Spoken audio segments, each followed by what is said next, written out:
In a competitive environment, it's not just about skills, it's not just about knowing the work. It is awesome to know your work, but it's also important to be confident in yourself. Confidence shines through the way you speak, the way you carry yourself, the way you communicate, the way you engage. Your confidence shines through. In a situation where there are two that are being considered for a promotion, they are both equally, most times the person that will be considered for the position is the person that is more confident. An employer wants someone that can represent them accurately outside. I want someone that I know that, if I send this person out for a project, or I send this person to travel for something, this person is confident, this person will speak with confidence, will communicate with confidence, will build connections with confidence. In this video, I'll be diving into a very important topic for career success, and that is self-confidence. That is having confidence in yourself. This is very important because not only does it help you as an individual at the workplace, it helps you to build relationship at work, it helps you to advocate for yourself, it also helps you to be considered for new opportunities, for leadership roles in the workplace. So if you are ready to boost your career, to level up in your career, please keep watching. Hi guys, welcome back to my channel. My name is Abby. On this channel, I discuss career, professional, and self-development. So if there are topics that you're interested in, please hit the like button, subscribe to my channel. You can also hit the notification button, so in the event that I upload a new video, you're immediately alerted. I'll be providing you 4 tips on how you can build your confidence at the workplace. Firstly, it's important to build your self-belief, right? Get rid of that voice in your head that keeps telling you you're not good enough. And how can you do this? You can do this by, rather than focusing on the negative, focus on your achievements. What have you been able to achieve so far? Focus on your accomplishments. How are you able to get to that position you are in at the moment? And a lot of us don't actually think about this when we are facing challenges or we have self-doubt. It's normal to have self-doubt as an individual. Everybody actually has self-doubt. Sometimes we believe that we're not good enough, or there are other people that can do better than, right? But when you take a step back and you actually think of all the things I've achieved along the way, how did I get to where I am? That would also help you in building your self-belief and building your self-trust. Secondly, when you decide to focus on yourself and your accomplishments, you're able to see the value that you bring. Also, it's important to bear in mind that when you are being hired for a position, you are hired because the person who is hiring you sees a value that you bring. It's important to know that no employer loves you, you are not family members. They are hiring you for the value they think you can bring, right? There's a perception that you have brought in their mind that this person is a good fit for this position. Especially if you are in a role already, at least they've not sacked you, right? The fact that you are still working at a job, they see that this person has value that this person is bringing. So if your employer sees that you have value that you are bringing, then why don't you see it as well? Also, when you take a step back and you look at your accomplishment over the years, how did I get here? I have certifications, I have good education, master's degree, I have an undergraduate degree. Whatever your qualification, whatever field you are, you have to have accomplished something before you're able to even settle in a role. So when you take a step back and actually list all your accomplishments, list all the challenges that you have faced in your life and how you've been able to overcome them, this will help you build yourself that, oh, I did this at a time and I was able to accomplish it. So why not? Also, the way you talk to yourself matters. Talk to yourself in a positive light. Even when you feel like this is a lot for me, I don't think I can do it, I don't think I can do it. Always be kind to yourself. Speak positive things to yourself. Talk to yourself the way you talk to a friend. We are usually unkind to ourselves compared to the way we even speak to others. We speak to others more kindly than we speak to ourselves. There's this voice in your head that usually tells you you're not good enough, you're not this, you're not that. But the truth is you've come a long way to get to the position you are in now. So it's good to believe in it. I did this before, I can do better. Learn to speak kindly to yourself. This will also help you reinforce your self-belief. And this is not just about affirmations and talking to yourself in the mirror. No, it's how you see yourself. I think for me personally, the God factor is also very important, because one prayer I always pray is, God, let me see myself the way you see me. Let me talk to myself the way you talk to me. Let me love myself the way you love me. When you think about how does God see me? God created me in his own image and his own likeness. Is his image a confident person or a timid person? I think that can also help you in building your self-belief and building your self-confidence. Another way to build your confidence at work is through effective communication. What does this mean? How do you speak? When you're communicating with your colleagues, your peers, with higher ups, how do you communicate? My advice is that you ensure you communicate with assertiveness. You speak clearly, with clarity. You build a form of respect from your peers. They know that this person speaks with clarity, this person communicates effectively. Communication can actually make or mar you in the workplace, right? Another thing is, let your yes be yes, let your no be no, let your I don't know be I don't know. I would figure it out, right? Rather than sitting down and rambling, if you are not sure, oh, I'm not sure. That's all. It doesn't mean you are not confident. You might not know, but rather than saying, oh yeah, maybe no, there shouldn't be a space for maybe at the workplace. When you speak, if you this is what you believe in, own it, right? This is what I believe in, own it. And the truth is, there might be superior arguments, which is fine. There would always be superior arguments. For instance, if you are new at the job or entry level staff, you might not have as much information. It's fine. This is what I know based on the information I have. That also shows that this person is a confident person. Be confident in your stance. If this is what I believe in, this is what I believe in, which is fine. My superior might have a superior argument, and that's okay, right? And I'm like, okay, fine. They're able to persuade me. I'm able to persuade them. The important thing is, whenever you are communicating with colleagues through writing or orally, ensure that you communicate effectively and efficiently, and this can build self-respect for you. As I said, you can do this by speaking with clarity. Make sure that your points are very clear and you go straight to the point. No dilly-dally, no going all over the place.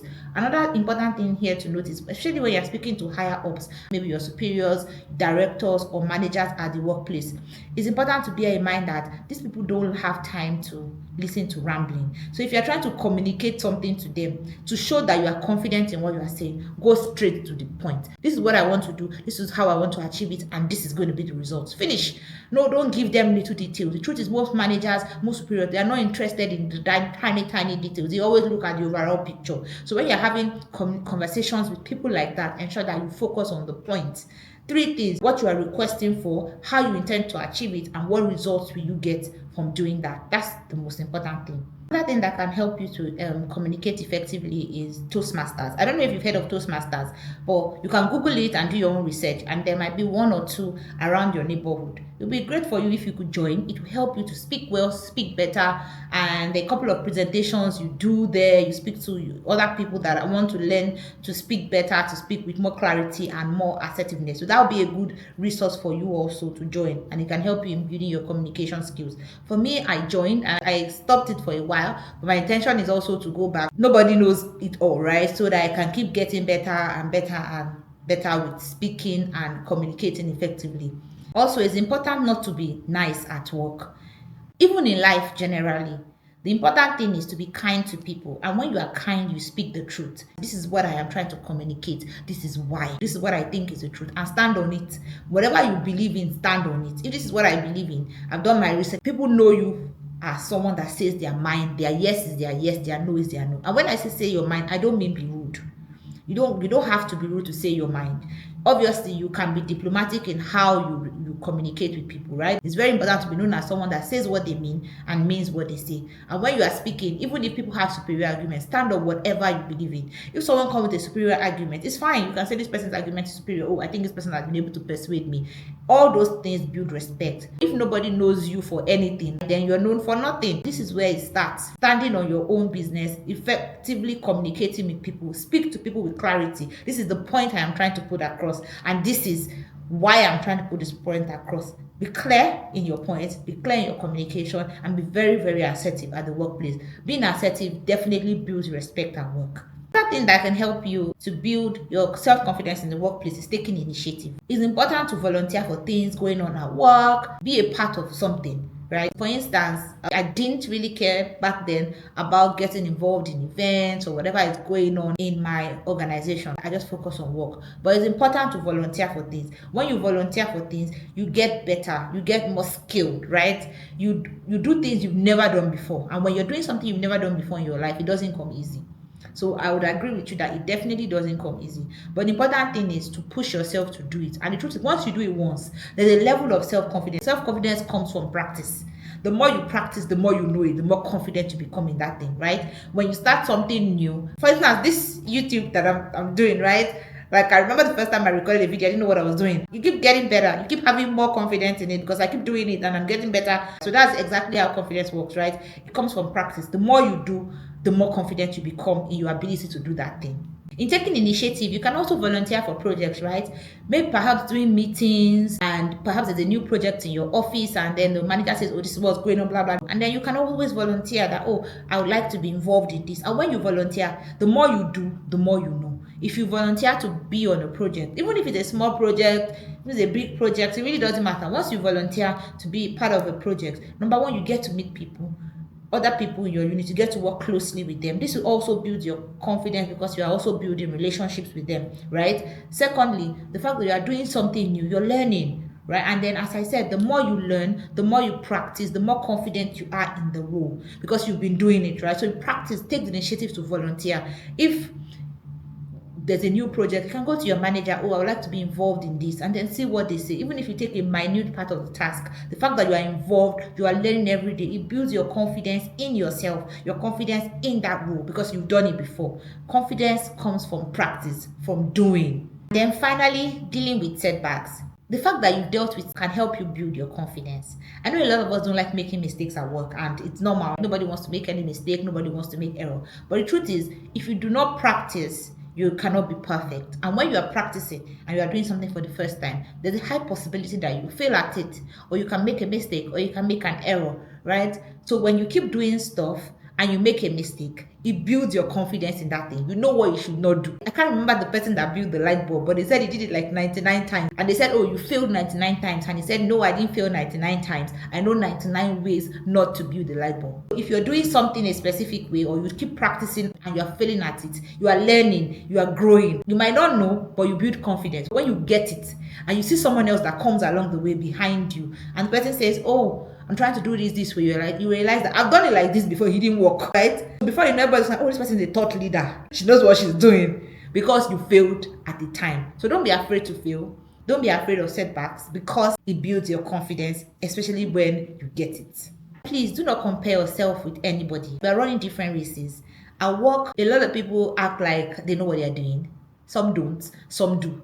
The most important thing is focus on your focus, right? Focus on yourself. Focus on the value you bring. Focus on the value you want to bring. Don't compare yourself with anybody. It might be tough. You might see people that you think, oh, this person has it all together, this person has it all together. And that can shake your confidence. But the truth is, I don't know who said it, that they were in a room full of powerful people. And it's when they got to that stage of their life that they realized that everybody was just winging it. So don't compare yourself to anybody. Do your own thing. Focus on being better and better and better. And don't forget that if they did not see the value in you, you will not have been hired for this position. Repeat that to yourself and know that I have value, I'm bringing value. I might not know it all. Be ready to learn, be open-minded, and don't compare yourself to anybody. Lastly, I will say that confidence comes with practice. Confidence comes with experience, especially at the workplace. As you continue to learn, you continue to grow in your career, your confidence continues to grow. So Rome wasn't built in a day. Don't expect to be all confident in the job just the first day you arrive, or the first month, the first year, the first 5 years, right? The skills that you learn, the skills that you build every single day helps you to be confident in that role. Please be kind to yourself. Keep doing, keep practicing, you get better and you get more confident in your job. Thank you so much for watching this video. I hope you enjoyed it. Please hit the like button, subscribe to my channel, and hit the notification button as well. See you next time.